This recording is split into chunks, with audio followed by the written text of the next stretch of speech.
এক বড় বুজুর্গ বলছিলেন যে আমি বাজারে গেলাম, বাজারের সব দোকানদাররা ব্যবসায়ীরা দেখলাম মাল বেচা কিনা করতেছে, যার যে বিক্রেতা ক্রেতা দামাদামি করতেছে, কথাবার্তা বলতেছে, মুলামুলি করতেছে। কিন্তু তিনি বলেন আমি একজন বিক্রেতার কাছে গিয়ে অবাক হয়ে গেলাম। সেই বিক্রেতা হলো বরফ বিক্রেতা। তাফসীরের মধ্যে আছে বরফের চাকা আগের দিনে বাজারের মধ্যে বিক্রি হইতো, বরফের বড় বড় চাকা আর কি।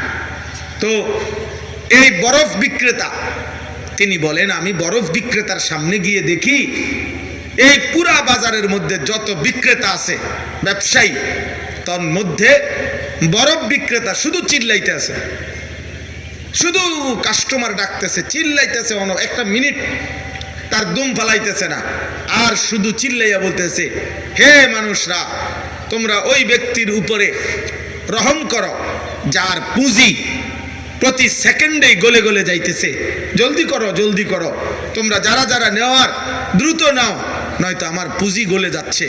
তোমরা কিনলেও আমার পুঁজি গলে যাবে, তোমরা না কিনলেও আমার পুঁজি গলে যাবে, কারণ আমার এটা বরফের চাকা, এটা ধরে রাখার সিস্টেম নাই, ফেলে রাখার সিস্টেম নাই।